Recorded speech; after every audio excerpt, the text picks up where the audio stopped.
Yo, what's good everybody? SloMo here, back at you with another video. This one is going to be about Disintegration. Haven't done a video on Disintegration in a little bit, but V1 Interactive, the developer for Disintegration, has launched a closed beta for the multiplayer portion of this game. And that is running as of right now, just today and tomorrow for a 4-hour period. And today I was able to get into that closed beta, and here are my impressions. So first off, let me want to commend V1 Interactive for just really good matchmaking. I had zero issues getting into matches. I know there are a few people that I spoke to that did have some issues, but for myself, I didn't have any issues at all. The wait times were minimum. I'm talking like generally 90 seconds to get into matches. Granted, this is a closed beta, so the load of large number of players that you usually have to cater to is not there, but it is encouraging so far nonetheless.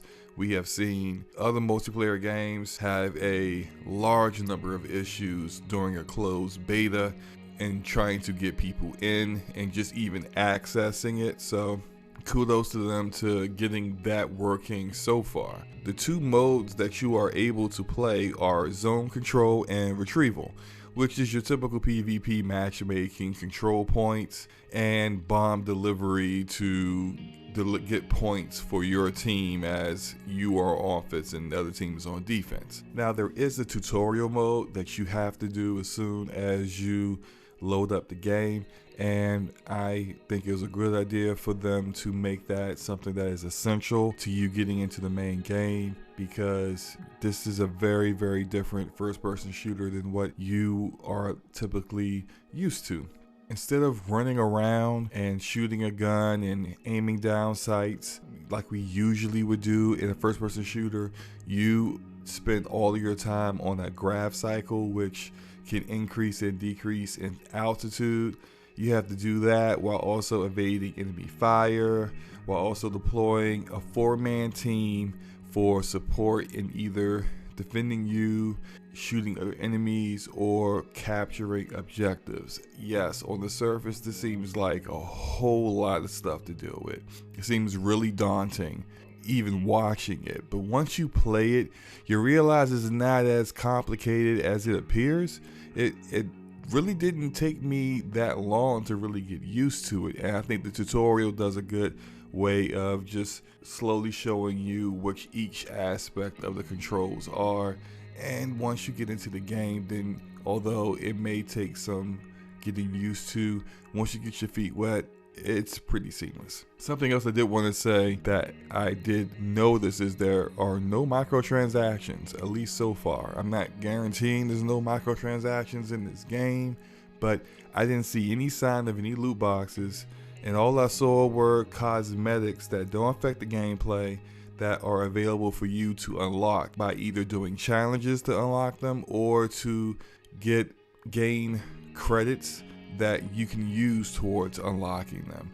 And the credit system that you earn is based off of completing some of these like daily challenges. Some of them are maybe like using a particular crew for an hour, or winning a match, or winning 3 of the retrieval matches. Those are daily challenges. You complete those, you get points, you use those points towards getting cosmetics. Some of the cosmetics are pretty cool. I like the Joker themed one for the Sideshow crew.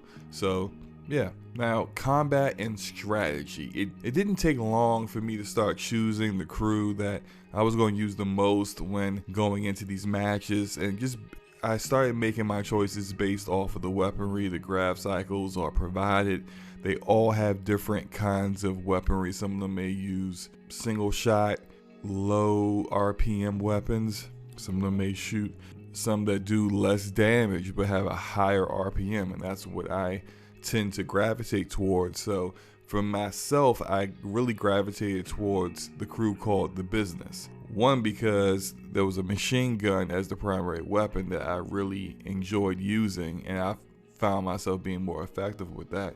But also because you get stats with each crew, and some of these crews are higher in durability than others, but they're really slow. Like the medieval looking crew, I can't remember their name at the moment, but the business crew had high marks in durability and speed, which I thought would be really good to work with, still getting my feet wet in the game and considering the kind of objectives that we were doing. Now, due to random matchmaking, you're going to deal with the usual kind of people that you deal with in random matchmaking. Those who don't turn their mics off as they're eating, clearing their throat, clearing their sinuses. I mean, some of you guys need to go see a doctor. That as often as your respiratory systems sound like they're shutting down on the microphone, it's ridiculous. But they somehow can't communicate that someone needs to go take C, or just saying anything in regards to communication while playing a cooperative game. It's crazy. Also, the people who aren't playing the objectives at all, they're just trying to kill the other enemy. Meanwhile, a teammate of that other person just runs right past them and gets a point for deploying the bomb on the bomb site. Just crazy stuff like that. It's typical that you'll see that in this game because it's typical in all PvP games that you see that. So if you played the beta, I know it's going to go into open beta pretty soon, don't get too offended by that kind of aspect of PvP in these matches. You're going to see that in literally every single PvP match in every single game that's out there. It is what it is. Now the visuals, this is what I'll say about the visuals. The art direction, I like it. I like the look of the different crews. They all look very unique. But the game seems kind of limited on overall visuals, especially like the environment. Now I played it on PC. I have a high-end PC, but it didn't really tax my PC at all. Any mid-range PC will have no problem running this game. The environments are pretty barren, despite the maps taking place in entire cities. You can see a lack of detail in the environment, which I'm not really knocking them for this. V1 Interactive is a indie developer that only has like 30 people on staff. That's a limitation in staffing that will make it difficult and time consuming for them to add like a massive amount of detail to the environment. So I get it, I understand, but it's something that I still needed to make a point of in case it's something that other people who play the game seem to have a problem with. I don't particularly have a problem with it, but someone else might. I mean, you'll see certain things like the same car models used over and over again in various places throughout the map. When you're playing the game, you're not really focusing in on those things, but as you start to look at the environment while you're, say, waiting for the match to start, it's just certain things that you'll notice. So overall, I enjoyed playing it. Hopefully I'll be able to play it tomorrow, although I don't think I will just due to work, but it's going to be an easy game, I think, for experienced gamers to get into. And what it's really going to come down to with Disintegration is, do you really feel the differences in using the graph cycle than, say, having a character that you're running around in? I think some people visually or just the feel of the game may not be able to shake that, and so it's going to be a game that they may try but it might not really like, and then there are going to be others that are really going to love it and gravitate to it, just the way things are when you have a game that's pretty unique. Although I must say for myself, I am far more interested in the campaign than the multiplayer. I'm not too, I like the multiplayer, it's okay, but it's not my cup of tea. I like the story, the plot, and the lore that they've created and talked about so far with this game, so I'm really interested in playing that campaign. But what I will say, and what I found quite relieving about this game is that the multiplayer isn't like a looter where you really need to keep playing it in order to keep up, and that time sink makes it difficult for you to play other games that you may be interested in.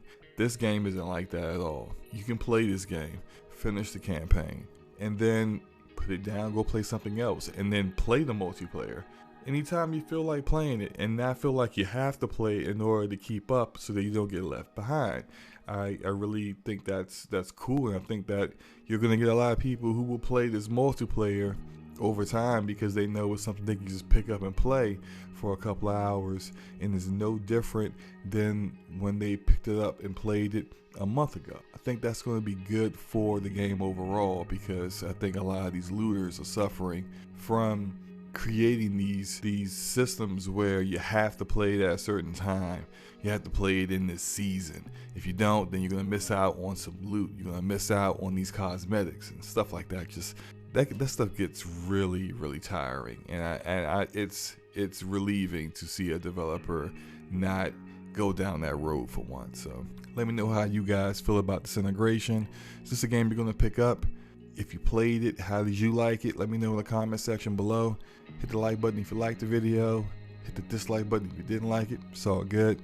And hit the subscribe button if you want to see more videos about Disintegration on my channel. Peace.